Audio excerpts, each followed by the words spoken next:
కవిత కూడా క్లియర్గా హరీష్ రావు మీద కొన్ని నెగిటివ్ కామెంట్స్ అయితే చేస్తున్నారు. రాజకీయంగా ముందుకు పోవడానికి ఒక సరైన వేదికనేనా అని అంటే మిమ్మల్ని చూసి మిమ్మల్ని అంటే ఇన్స్పైర్ అయ్యి ఎవరైనా రాజకీయాలకు రావచ్చా?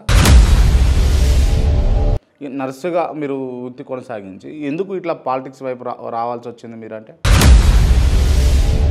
ఇవాళ మనతో ఉన్నటువంటి స్పెషల్ గెస్ట్ జాగృతి యువజన విభాగం రాష్ట్ర ఉపాధ్యక్షులు పాలె నిషా గారు ఉన్నారు. ముందుగా వెల్కమ్ చేద్దాం. జనం బాట అని చెప్పేసి కవిత గారు ప్రోగ్రామ్ తీసుకొని బయలుదేరింది కదా, దానికి మెయిన్ కారణం ఏంది అసలు? ఉద్యమకారులు కానీ లీడర్స్ కానీ ఎవరైతే ఉన్నారో వాళ్ళ అభిప్రాయం ఏందనేది తెలుసుకునే ఉద్దేశంతో మెయిన్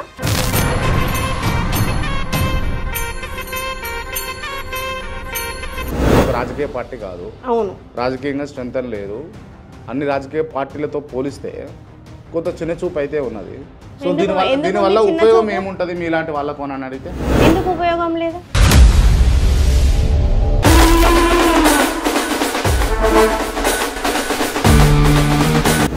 పర్సనల్గా చెప్పండి, మీరు ఏమైనా ఇబ్బందులు ఫేస్ చేసారా లేదా ఒక మహిళగా పాలిటిక్స్? మనం ఉండే విధానాన్ని బట్టి అవతల ఉంటారు అనేది ఒకటి నేను గట్టిగా నమ్ముతాను.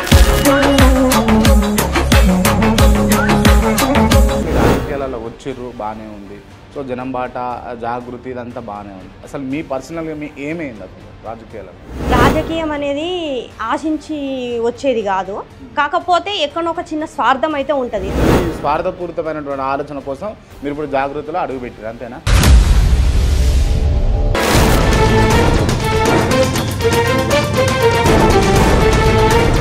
మీకు హరీష్ రావుకు చెడిందా? హరీష్ అన్న వాళ్ళ నాన్నగారు చనిపోతే కూడా అక్కగారు వెళ్ళిరు, పరామర్శించారు. కాబట్టి ఇదంతా నడుస్తూనే ఉంటుంది. పైన పటారం లోన్ లోటారం అన్నట్టేనా?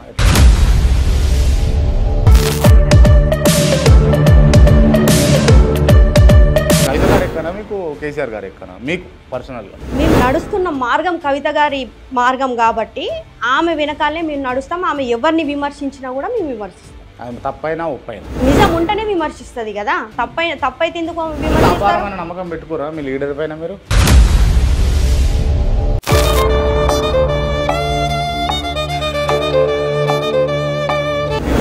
అనేటటువంటి వ్యక్తి ఐడియా ఉన్నారు, పరిచయమా? బాగా ఏం పరిచయం లేదు. పోయి ఎందుకు దాడి చేసి అవును, గతంలో ఆయన రక్తాలు వెళ్ళేటట్టు కొట్టింది మీరు.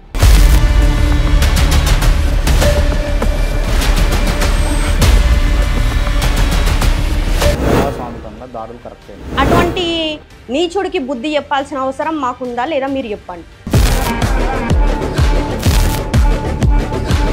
ఈరోజు ఒక ఎమ్మెల్సీని పట్టుకొని, ఒక కేసీఆర్ గారి కూతుర్ని పట్టుకొని నీకు కంచం పొత్తుందా మంచం పొత్తుందా అని అంటే, నువ్వు బీసీయా, నీకు ఏమైనా సంబంధమా? కంచం పొత్తుందా మంచం పొత్తులున్నాయా మనకేమన్నా? మంచి సంస్థ వాళ్ళ అవతల అయితే పార్టీ కాదా? జాగృతి ఖచ్చితంగా మంచి సంస్థనే కదా, అందులో తప్పేముంది, సందేహం ఏముంది? ఆయన మంచి పార్టీ కాదంటారు. అసలు మనిషే మంచోడు కాదు, పార్టీ గురించి ఎందుకు?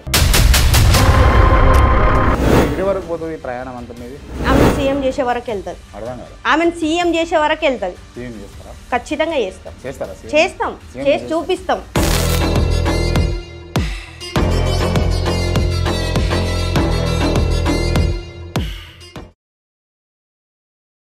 నమస్తే, వెల్కమ్ టు కేఆర్ టీవీ. నేను మీ క్రాంతి. ఇవాళ మనతో ఉన్నటువంటి స్పెషల్ గెస్ట్ జాగృతి యువజన విభాగం రాష్ట్ర ఉపాధ్యక్షులు పాలె నిషా గారు ఉన్నారు. ముందుగా వెల్కమ్ చేద్దాం. మేడం నమస్తే. నమస్తే అండి. బాగున్నారా? బాగున్నా. Okay, right. అంటే పర్టికులర్గా ఈ జనం బాట అని చెప్పేసి కవిత గారు ప్రోగ్రామ్ తీసుకొని బయలుదేరారు కదా, దానికి మెయిన్ కారణం ఏంది అసలు? తెలంగాణ రాష్ట్ర సాధన తర్వాత భౌగోళిక తెలంగాణ సాధ్యమైంది, సామాజిక తెలంగాణ సాధించుకోవాల్సిన అవసరం ఎంతైనా ఉంది అని చెప్పేసి తెలంగాణ రాష్ట్రంలో ఉన్నటువంటి ప్రతి ఒక్క జిల్లాకు 2 రోజుల చొప్పున ఆమె విజిట్ చేసి అక్కడనే రాత్రి బస చేసి తెలంగాణ రాష్ట్రంలో ఉన్నటువంటి మేధావులు కానీ ఉద్యమకారులు కానీ లీడర్స్ కానీ ఎవరైతే ఉన్నారో వాళ్ళ అభిప్రాయం ఏందనేది తెలుసుకునే ఉద్దేశంతో మెయిన్ ప్రజలు ఏం కోరుకుంటున్నారు, ఇప్పుడు ఉన్నటువంటి పరిస్థితులలోనే ప్రజల కోరికలను తెలుసుకోవాలనే ఉద్దేశంతో జనంపాట ప్రోగ్రామ్కి విజిట్ చేస్తూ ఉన్నారు. రైట్. అంటే దీనివల్ల ఏమన్నా సమాజానికి కావచ్చు లేకపోతే మీ జాగృతికి కావచ్చు ఏమైనా ఉపయోగం ఉంటుందా? ఉంటుందనే కదా పోతుంది. అదే ఏం ఉపయోగం ఉంటుందని ప్రజలు ఏమనుకుంటారు అనేది తెలుసుకోవాలి కదా. 10 ఏళ్లలో బీఆర్ఎస్ పార్టీలో ఉండి ఎమ్మెల్సీగా ఉండి ప్రజలకు చేసినటువంటి పనులు పూర్తిగా చేయలేకపోయినా కూడా ఇప్పుడు ఇంకేం కోరుకుంటున్నారు ప్రజలు అనేది తెలుసుకోవాలి. 10 ఏళ్లలో ఏం చేయలేకపోయినా అని ఒప్పుకున్నట్టే కదా ఇక్కడ. పూర్తి స్థాయిలో చేయలేకపోయినా కొద్ది స్థాయిలో అయితే చేసిరు కదా. అప్పటి తెలంగాణకి ఇప్పటి తెలంగాణ రాష్ట్ర సాధనకు ముందు తర్వాత ఎన్ని మార్పులు జరిగినాయో మీరు చూస్తున్నారు, మేము చూస్తున్నాము. పూర్తి స్థాయిలో అయితే చేయలేకపోయారు కదా అన్ని పనులు. పూర్తి స్థాయిలో చేయలేకపోయారు. సో ఆ పూర్తి స్థాయి చేద్దామని ఇప్పుడు జనం బాట పట్టి తప్పకుండా. రైట్. ఓకే, అంటే అసలు జాగృతిలో పనిచేయాలన్న ఆలోచన మీకు ఎందుకు వస్తుంది అసలు? అంటే ఒక రాజకీయ పార్టీ కాదు, అవును, రాజకీయంగా స్ట్రెంత్ అని అన్ని రాజకీయ పార్టీలతో పోలిస్తే కొంత చిన్న చూపు అయితే ఉన్నది. సో దీనివల్ల ఉపయోగం ఏముంటది మీలాంటి వాళ్ళకు అని అడిగితే? ఎందుకు ఉపయోగం లేదా?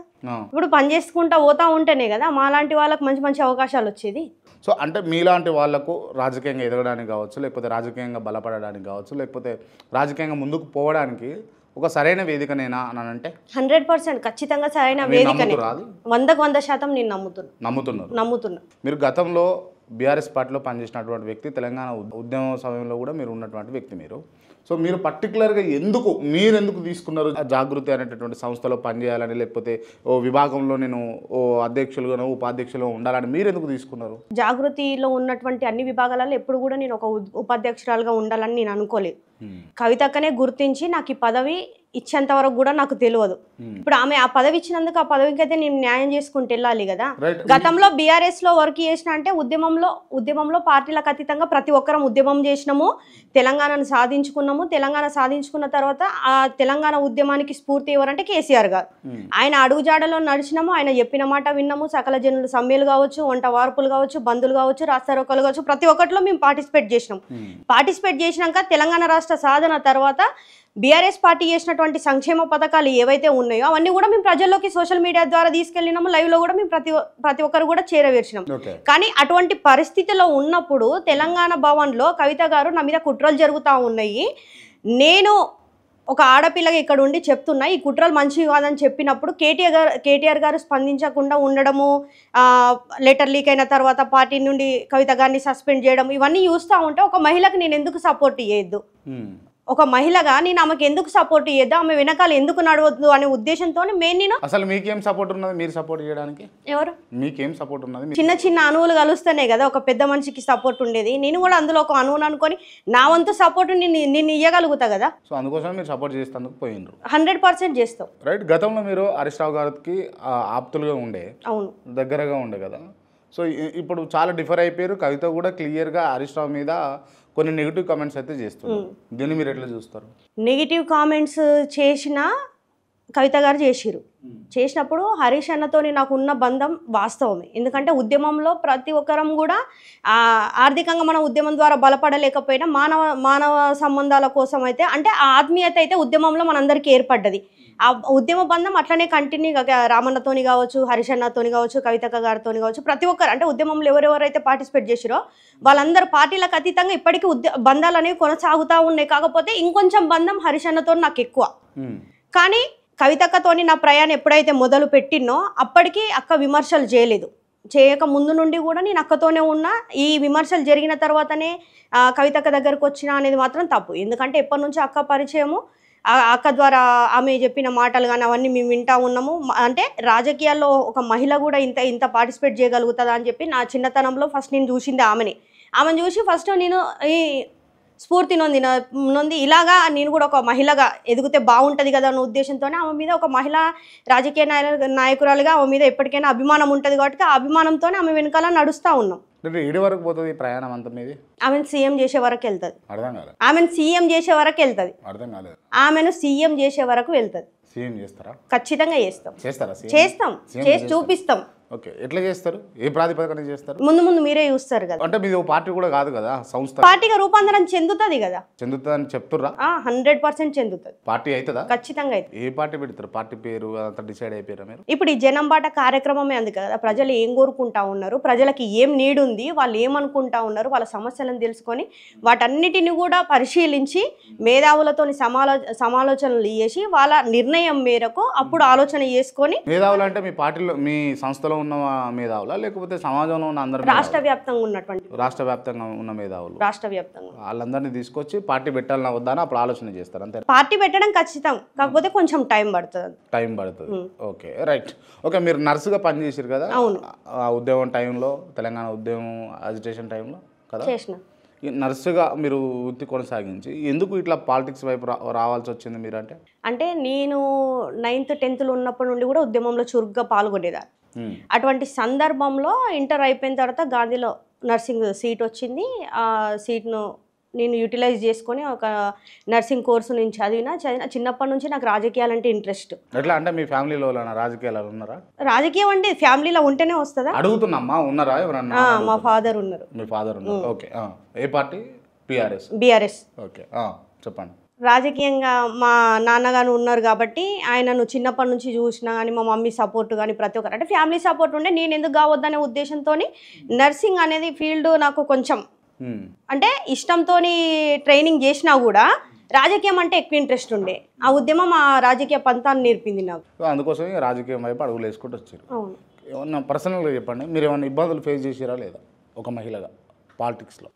అంటే మనం ఉండే విధానాన్ని బట్టి అవతల ఉంటారు అనేది ఒకటి నేను గట్టిగా నమ్ముతా. నా వరకైతే నేను ఇప్పటివరకు ఏమి ఇబ్బందులు ఫేస్ చేయలేదు, ఏది కూడా ఫేస్ చేయలేదు. క్లియర్ 100%. అంటే మిమ్మల్ని చూసి మిమ్మల్ని అంటే ఇన్స్పైర్ అయ్యి ఎవరైనా రాజకీయాలకు రావచ్చు. ఎందుకు రావద్దు? ఎందుకు? ఒక సామాన్య మహిళగా, ఒక పేద మహిళగా అంటే ఆర్థికంగా నేను బలపడలేకపోయినా కూడా నా యొక్క తెలివికి కావచ్చు, నేను మాట్లాడే సబ్జెక్టు కావచ్చు, ప్రతి ఒక్కటి అంటే నా మీద నాకు నమ్మకంతో నేను వస్తూ ఉంటే రేపు ఎదిగినప్పుడు ఇంకొకరు అంటే పేద స్థాయిలో ఉన్నటువంటి మహిళలు కూడా రావాలని ఎందుకు అనుకోరు? Right, okay. మీరు అంటే మీ ఏమైంది అసలు? మీ రాజకీయాలలో వచ్చిర్రు, బాగానే ఉంది. సో జనం బాట, జాగృతి, ఇదంతా బాగానే ఉంది. అసలు మీ పర్సనల్గా మీ ఏమైంది అసలు రాజకీయాలలో?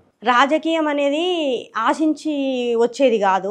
కాకపోతే ఎక్కడో ఒక చిన్న స్వార్థం అయితే ఉంటుంది. రాజకీయంగా వచ్చినప్పుడు కూడా మనం కూడా ఒక చట్టసభల్లో కూర్చోవాలని కానీ, ఎమ్మెల్యే స్థాయిలో, ఎంపీ స్థాయిలో, చైర్మన్ల స్థాయిలో ఏదో ఒక స్థాయిలో ఉండాలి అనేది కోరిక ఖచ్చితంగా బలంగా ఉంటుంది. ఖచ్చితంగా ఉంది. ఓకే, మీ స్వార్థపూరితమైనటువంటి ఆలోచన కోసం మీరు ఇప్పుడు జాగృతిలో అడుగు పెట్టారు, అంతేనా? స్వార్థం అని ఎందుకు అనుకుంటారు? అది మీరే అడిగిరు కదా, ఏమని మీ ఏమేంటిది అని అడిగిరు.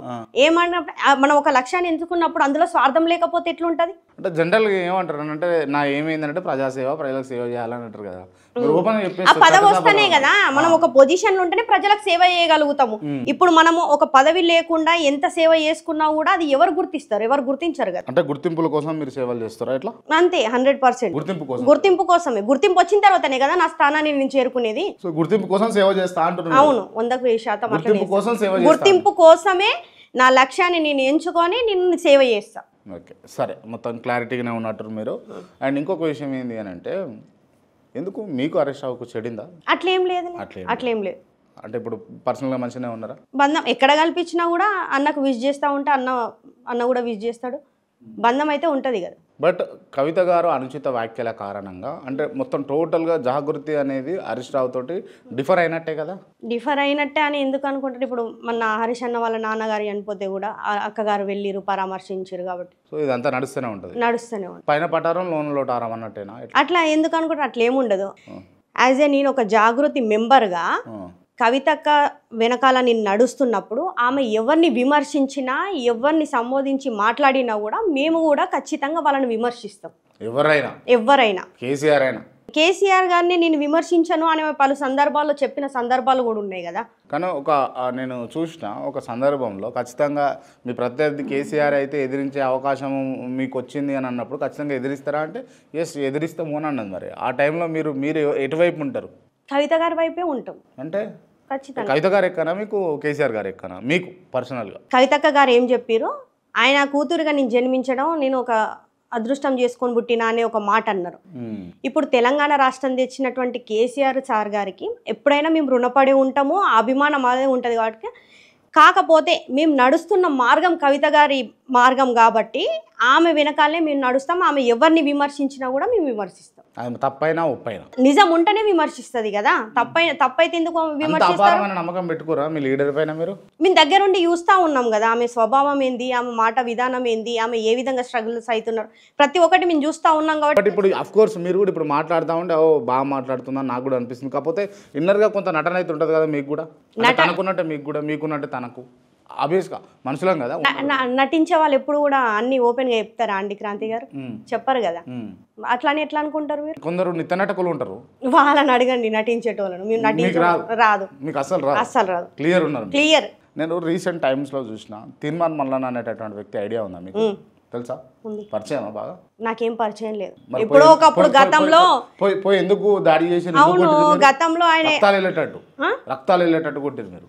రక్తాలు వెళ్ళేటట్టు మేము అంటే తీన్మార్ మల్ అనే వ్యక్తి ఒకప్పుడు యూట్యూబ్ అనే ఒక చిన్న ఛానల్ పెట్టుకొని మాకు చాయ్ పైసలు ఇవ్వండి అని అడిగేంత స్వభావం ఉన్న వ్యక్తి గతంలో. ఈరోజు ఒక ఎమ్మెల్సీని పట్టుకొని ఒక కేసీఆర్ గారి కూతుర్ని పట్టుకొని నీకు కంచం పొత్తుందా మంచం పొత్తుందా అని అంటే ఉద్యమం మాకేం నేర్పింది అని అంటే బాధను దిగమింగుకొని ఉండడం నేర్పించింది, బరి తెగించి కొట్లాడడం కూడా నేర్పించింది. అటువంటి అప్పుడు కవిత గారిని ఆ వాక్యం అన్నప్పుడు మేము ఎందుకు ఊకుంటాం? ఆ మాట అన్నప్పుడు మీరు హట్ అయ్యారు, బాగా హట్ అవుతాం కదా. ఒక గౌరవప్రదమైన ఎమ్మెల్సీ పదవిలో ఉన్నటువంటి స్త్రీని ఆ రకంగా మాట్లాడితే మేము ఎట్లా ఊకుంటాం? రైట్. అంటే అది తెలంగాణ నానుడి కాదా? తెలంగాణ నానుడి కాదా అది? నానుడి అంటే సందర్భానుసారంగా వాడడం ఒక పద్ధతి. కవిత గారు మాకు మంచం పోతా కంచం పోతా అంటే అది సందర్భమా? ఒక మహిళను ఉద్దేశించి మాట్లాడేటువంటి మాట నాది. ఆయన బతుకు ఆయన జీవితం ఎట్లా ఉందో ఒకప్పుడు మనం చూడలేదా? ఈరోజు నిరుద్యోగుల పక్షాన నేను నిలబడి కొట్లాడతా, నిరుద్యోగుల పక్షాన నేను ఉంటా అని చెప్పి ఎమ్మెల్సీ అయ్యిండు. ఇప్పుడు మన గ్రూప్ 1లో అవకతవకలు జరిగినాయి, ఎందుకో స్పందించలేదు? మరి ఎక్కడన్నా మీరు చూసిరా స్పందించినట్టు? అడుగుతా ఉన్నారు కదా, మేము అన్యాయానికి గురైనాము, మేము మిమ్మల్ని నమ్మి మీకు ఓట్లేసి ఎమ్మెల్సీగా మిమ్మల్ని గెలిపించినప్పుడు మీరు ఎందుకు మా పక్షాన ఉండట్లేదని నిరుద్యోగులు క్వశ్చన్ చేసినప్పుడు ఆయన ఎక్కడ మొహం పెట్టుకొని ఉన్నాడు? సో ఇవన్నీ మీ మనసు మండి, మీ కడుపు మండి మీరు పోయి దాడి చేస్తాం. అంటే ప్రజాస్వామికంగా దాడులు కరెక్టేనా?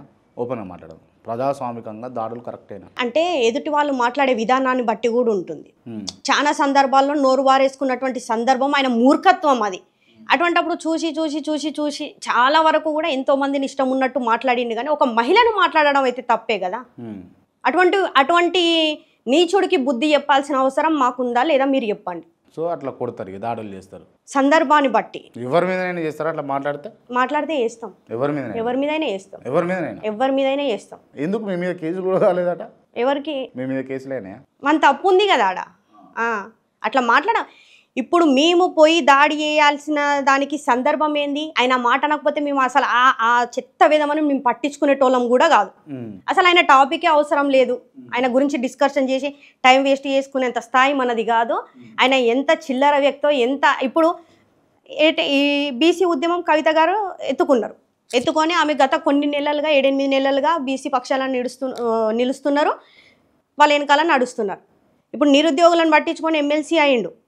అది పోయిన తర్వాత ఇప్పుడు ఏమైంది? ఇప్పుడు కవిత గారు ఎప్పుడైతే బీసీ నినాదం తీసుకొని ప్రజల్లోకి వెళ్తున్నారో, నేను బీసీ నినాదం అని తీసుకొని నేను ముందుకెళ్ళి రాజకీయంగా నేను లబ్ధి పొందాలనుకునే కాన్సెప్ట్ ఉన్నప్పుడు ఆయనకు కవిత గారు ఎప్పుడైతే బీసీల పక్షా నుండి ముందుకొచ్చిరో ఇక ఎటో పోయేటట్టుంది దారి అని చెప్పేసి మాటల యుద్ధం జరుపుతున్నాడు. ఇప్పుడు పార్టీ పెట్టిండు. ఏం పార్టీ అది? అదొక పార్టీనా? అంటే మీదైతేనేమో మంచి సంస్థ, వాళ్ళ అవతల అయితే పార్టీ కాదా? అంటే సంస్థ జాగృతి ఖచ్చితంగా మంచి సంస్థనే కదా, అందులో తప్పేముంది, సందేహం ఏముంది? ఆయన మంచి పార్టీ కాదంటారు అయితే? అసలు మనిషే మంచోడు కాదు, పార్టీ గురించి ఎందుకు? పార్టీ దాకా పోనవసరం లేదు, మనిషి గురించి మాట్లాడుకుంటే అర్థం. మంచోడు కాదంటే ఎట్లా డిఫైన్ చేస్తారు మీరు? ఎక్కడైతే స్త్రీలు గౌరవింపబడతారో అక్కడ మంచి వాతావరణం ఉంటుందని మనందరం కూడా ఎప్పటి నుంచో గతంలో నుంచి అనుకుంటున్నాం. ఆయన ఎవరి పక్షా నుండి మాట్లాడిండు, ఎవరిని అసలు వేస్ట్ క్రాంతి గారు అసలు ఆయన గురించి మాట్లాడుకోవడం. డెఫినెట్గా ఒక మహిళ రాజకీయాల్లోకి రావాలన్నా, లేకపోతే ఇంత సాహసంగా మాట్లాడాలన్నా, గట్ల మల్లన్న లాంటి వాళ్ళ మీదకి పోయి దాడులు చేయాలన్నా ఖచ్చితంగా ఇంట్లో ఎంతో కొంత సపోర్ట్ అయితే ఉండాలి. ఉన్నది. మీకు పెళ్ళి అయింది కదా? అయ్యింది. మీ భర్త సపోర్ట్ చేస్తాడా? ఖచ్చితంగా. ఆయన సపోర్ట్ చేస్తేనే ఈరోజు నేను ముందు నిల్చోగలుగుతున్నా, ఆయన సపోర్ట్ చేస్తేనే ఈరోజు జాగృతి అనే సంస్థలో పనిచేయగలుగుతున్నా, ఆయన సపోర్ట్ చేసినందుకే ఉద్యమంలో పనిచేయగలిగిన. అంటే గొప్ప మనసు అనుకోవాలి ఈ లెక్క చూస్తే. నా భర్త నాకు గొప్పనే కదా. అంత పబ్లిక్ బంపరు, అంత కొంత సంఖ్యలు వేసినట్టుగా ఒంటింటి కుందేలాగా చేస్తారు కదా. అంటే ఇప్పుడు నాకైతే అటువంటి ఇబ్బందులు అయితే ఏం లేవు క్రాంతి గారు. మా ఆయన నాకు ఏది ఉన్నా కూడా నీ లక్ష్యం ఏంది, నీ ఆలోచన విధానం ఏంది, నీకు నచ్చినట్టుండు అని చెప్పి అయితే నాకైతే ఖచ్చితంగా సపోర్ట్ చేస్తారు. సరే, అంటే ఇప్పుడు ఇవన్నీ ఎంత సపోర్ట్ ఉన్నా, ఏం జరిగినా, ఏం చేసినా కూడా రాజకీయంగా ఎదగాలన్నా, మీరు అనుకుంటున్నట్టు చట్టసభల్లో కూర్చోవాలన్నా, ఓ చైర్మన్ పదవులు రావాలన్నా కూడా డెఫినెట్గా కీ రోల్ అనేది డబ్బే. ఆ డబ్బు మీ దగ్గర ఉన్నదా? నా దగ్గర లేదు డబ్బు లేదు. ఆస్తి ఎంత ఉంటుంది మీది? మాకు సొంత ఇల్లు కూడా లేదు, కిరాయి ఇంట్లోనే ఉంటుంది. కిరాయి ఇంట్లో ఉంటారు. కిరాయి ఇంట్లో ఉంటాం. మరి ఎట్లా ఈ రాజకీయాలు ఎట్లా చేద్దాం అనుకుంటారు? తెలంగాణ ఉద్యమంలో పార్టిసిపేట్ చేసినప్పుడు ఇప్పుడు ఎమ్మెల్యేలుగా, ఎంపీలుగా, ఎమ్మెల్సీలుగా, చైర్మన్లుగా ఎవరైతే ఉన్నారో ఆ రోజు ఎవరు కూడా ఆర్థికంగా స్థిరపడి లేదు. ఆ రోజు ఎవరు కూడా ఆర్థిక వ్యామోహంతో ఉద్యమం అయితే చేయలేదు. అప్పుడు ఉద్యమం చేసిన వాళ్ళు ఎవరు కూడా ఆర్థికంగా స్థిరంగా లేనప్పుడు ఈ రోజు నా దగ్గర లేకపోవచ్చు, వాళ్ళ దగ్గర లేకున్నా ఈరోజు ఒక పొజిషన్లో అయితే ఉన్నారు కదా, రేపు కూడా నేను ఒక పొజిషన్లో ఉంటానైతే నమ్ముతా కదా. సో ఖచ్చితంగా అంటే పాత జనరేషన్ ఇన్స్పిరేషన్గా తీసుకొని మీరు రాజకీయాలు చేద్దామని చూస్తారు. రాజకీయం అంటేనే నేర్చుకోవడం కదా. అప్పుడు మేము నేర్చుకున్న అవన్నీ సందర్భాన్ని బట్టే ఈ రోజు వాళ్ళందరినీ చూస్తూ ఉంటే మాకు కూడా ఆశ పెరుగుతుంది కదా. ఆ సిచ్యువేషన్లో కేసీఆర్ గారు కొంతమందికి అవకాశాలు ఇవ్వడము, లేకపోతే ఇంకొక పార్టీలు కొంతమందికి అవకాశాలు ఇవ్వడం జరిగింది. మా కవిత గారు కూడా మాకు అవకాశం ఇస్తారని మేము అనుకుంటున్నాం. మీరు నమ్ముతున్నారా? ఖచ్చితంగా నమ్ముతాం. అంత స్ట్రాంగ్ ఉన్నారా? 100% బట్ అంటే బయట అంటే ఖచ్చితంగా డెఫినెట్గా అంటే ఒక దొరబిడ్డ, లేకపోతే ఒక అగ్రవర్ణానికి చెందినటువంటి అమ్మాయి, మహిళ, సో ఇవన్నీ ఉంటాయి కదా. నిజంగా కవిత గారు ఎట్లుంటారు మీతోటి? వాస్తవానికి ఏంటంటే బయట కేసీఆర్ బిడ్డ అది అంటే కొంచెం ఉంటుంది, రావు ఫీలింగ్ ఉంటుంది, ప్రౌడ్ ఉంటుంది అని చాలా మంది అనుకుంటారు. కానీ వాస్తవానికి నిజంగా చెప్తున్నా, గత 7-8 నెలలుగా నేను ఆమెతో ప్రయాణం చేస్తున్న క్రాంతి గారు. ఆమె అంటే ఆఫీస్కి వచ్చిన ప్రతి ఒక్కరిని ఎట్లా రిసీవ్ చేసుకుంటారు, వాళ్ళతో ఎట్లా మాట్లాడతారు, ప్రతి ఒక్కరిని చూసి నిజంగా నేను వండర్గా ఫీల్ అయినా. అంటే ఉద్యమంలో చాలా మందితోని పరిచయాలు వేరు, మాట్లాడడం వేరు, బంధాలు వేరు, కానీ ఒక పర్సన్ని దగ్గరుండి చూసి ఆమె ద్వారా చాలా నేర్చుకోవాలి నేను ఆమెను చూసి. ఖచ్చితంగా నేను ఆమె, ఎందుకంటే అంత మంచి వ్యక్తి ఆమె, మొండి పట్టుదల, ఏదున్నా కూడా మొహం మీద చెప్పేస్తుంది, ఏదైనా అంతే. అంటే సక్సెస్ఫుల్ అవుతుంది అంటారా? 100% సక్సెస్ఫుల్ అవుతుంది. ఆమె ఇప్పుడు మాట్లాడే ప్రతి ఒక్క మాట ఒక తూటాలాగా వెళ్తుంది కదా. అసలు ఆమె ఎంత ధైర్యం ఉంటే ఆమె అట్లా మాట్లాడతారు, అంత ప్రజల్లోకి వెళ్తారు, ఏ సపోర్ట్ లేకుండా. ఈవెన్ కేసీఆర్ సార్ ఫోటో తీసి కూడా ప్రజల్లోకి నేను వెళ్ళాలి, నేనేందో ప్రజలకు తెలియాలి అనే ఉద్దేశంతోనే కదా ఇప్పుడు వెళ్తున్నది. రైట్. కానీ నాకు తెలిసిన ఇన్ఫర్మేషన్ ఏంటంటే ఆ ఫోటో తీసి పక్కన పెట్టేటప్పుడు కొంత బాధతోటి కొంత బాధ అయితే తను పడ్డది అన్నట్టుగా నేను విన్నాను. ఖచ్చితంగా బాధపడ్డారా? రక్తం మంచుకొని పుట్టిన కూతురు ఉద్యమం నేర్చుకుంది, ఎక్కడో విదేశాల్లో ఉండి ఆమె లైఫ్ ఆమె చూసుకోకుండా తెలంగాణకు నా అవసరం కూడా, తెలంగాణ ఉద్యమానికి నా అవసరం ఎంతో ఉంది అని చెప్పి ఉద్యమంలోకి వచ్చి తండ్రి అడుగుజాడల్లో నడిచి తండ్రి ఆదేశాల మేరకు పని చేసినప్పుడు ఉన్న పలంగా పార్టీ నుండి సస్పెండ్ చేస్తేనే కదా. ఎందుకు పార్టీనే నన్ను సస్పెండ్ చేసినప్పుడు ఎందుకు అనే ఉద్దేశంతో. పార్టీ సస్పెండ్ చేసింది అని అంటే మళ్ళీ మాట్లాడాల్సి వస్తుంది. పార్టీని అంటే కదా సస్పెండ్ చేసింది, వాటిగానే ఏం చేయలే కదా. పార్టీ సస్పెండ్ చేసింది అని అంటే ఆమె మన ఒక సందర్భంలో కేసీఆర్ సార్ గారికి లేఖ రాసిన సందర్భంలో అవి లేఖ లీక్ కావడము, దానికి సంబంధించిన అన్ని విషయాలు కూడా బయటికి రావడము, ఎవరు చెప్పారు ఏందని కొన్ని స్టేట్మెంట్స్ చేసింది. తండ్రికి తను సొంతంగా తన అభిప్రాయాన్ని తెలుపుకునే క్రమంలో అటువంటి లేఖలు బయటికి లీక్ అయినప్పుడు ఎవరు లీక్ చేశారని అయితే ఖచ్చితంగా అడుగుతారు కదా. మీరు కూడా మీ ఫాదర్కి లేఖలే రాస్తారా? ఫోన్లో మాట్లాడుతారు. మా నాన్న సీఎం కాదు, నేను కవితను కాదు కదా. అయితే సీఎం అయితే రాసుకోవచ్చు. అవును, ఎవరు బిజీ షెడ్యూల్ వాళ్ళకు ఉంటుంది క్రాంతి గారు. అట్లా ఉన్నప్పుడు రాయడంలో తప్పేముంది చెప్పండి? అంటే పర్సనల్ ర్యాప్ ఉంటుంది కదా, తండ్రి కూతురు బంధం. ఎంత ర్యాపో ఉన్నా కూడా ఆయన ఒక రాష్ట్రానికి సీఎం. ఆయన బిజీ షెడ్యూల్. బిఫోర్ దట్ ఒక కూతురు కవిత గారు కొన్ని కూతురైనా కూడా కవిత గారు కొన్ని సందర్భాలలో ఏం చెప్పారు, మా నాన్నకి ఏదున్నా కూడా నేను లేఖ రూపంలో రాసి ఇవ్వడం నాకు అలవాటు, అదే క్రమంలో ఇది రాసిన దురదృష్టవత్తు ఈ లేఖ బయటికి వచ్చిందనే కదా ఆమె అభిప్రాయం తెలిపింది. కవిత సైడ్ వాళ్ళు చేశారా లేకపోతే అక్కడ ఉన్న వాళ్ళు చేశారు? ఎవరు అదే అన్నది కదా, కేసీఆర్ సార్ చుట్టూ దయ్యాలు ఉన్నాయి, ఆ దయ్యాల భరతం పట్టాలి ఖచ్చితంగా అని చెప్పేసి కదా ఆమె స్టేట్మెంట్ ఇచ్చి. ఆ దయ్యాల ఓలో మీకు ఇంటర్నల్గా తెలుసా? క్లియర్గా చూస్తూ ఉండండి, ముందు మీకే అర్థమవుతుంది. మీకు తెలుసా? మాకు తెలుసు. మీకు తెలుసు. ఎట్లా ఎదుర్కొంటారు మరి? ఎదుర్కొంటాం, అన్ని వదిలేసే కదా ముందుకెళ్తా ఉన్నది. చలో ఓకే. మీరు మొదట అన్నట్టుగా నేను మళ్ళీ అడుగుతున్నా, కవిత గారు భవిష్యత్తులో ముఖ్యమంత్రి అవుతారు అని మీరు భావిస్తారు కదా, దానికి ఒక కారణం చెప్తారు, కేవలం ఒకే ఒక కారణం. చేయని తప్పుకు జైలుకు పోయి వచ్చింది. చెయ్యని తప్పుకే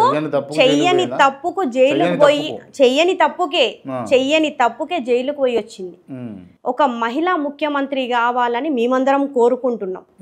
ఖచ్చితంగా ఆమెను చేస్తాం. మన తెలంగాణ రాష్ట్రంలో కూడా మరో జయలలితని మీరు చూడబోతా ఉన్నారు. మరో జయలలిత అవుతుంది అంటారు ఖచ్చితంగా. రైట్. ఎనీహౌ మరి ఆల్ ది బెస్ట్. ఖచ్చితంగా అంటే మీరు పర్టికులర్గా మీరు కావచ్చు, మీరు ఉన్నటువంటి స్థాయి నుంచి మీరు అంటే పేదరికం నుంచి బయటకు వచ్చి రాజకీయాలు చేయడం అనేది నిజంగా అప్రిషియేషన్ చేయాల్సినటువంటి అంశం. ఖచ్చితంగా మీరు ఎదగాలి అని చెప్పేసి అయితే నేను కూడా మనస్ఫూర్తిగా కోరుకుంటున్నాను. And thank you so much. Interview close చేసే ముందు నేను కొంతమంది పేర్లు చెప్తా, వాళ్ళకి సంబంధించి ఓన్లీ 1 వర్డ్ ఆన్సర్ ఇవ్వాలి మీరు. రైట్. ముందుగా తెలంగాణ తొలి ముఖ్యమంత్రి కేసీఆర్. జాతిపిత. తెలంగాణ ప్రస్తుత ముఖ్యమంత్రి రేవంత్ రెడ్డి. అసమర్థమైన పాలన, కిరాయి పాలన. కల్వకుంట్ల తారక రామారావు. తెలంగాణ రాష్ట్ర సాధన తర్వాత ఐటీ పెట్టుబడులను అంటే విదేశాలలో కూడా తెలంగాణ ప్రాముఖ్యతను చాటినటువంటి వ్యక్తి. తన్నీరు హరీష్ రావు. ప్రజా ఉద్యమ నాయకుడు. కల్వకుంట్ల కవిత. కాబోయే సీఎం. సీతక్క. రీల్స్లో పడి సరిగా ఆమె ఉన్నటువంటి మంత్రి పదవికి న్యాయం చేయలేకపోతుందని. కొండా సురేఖ.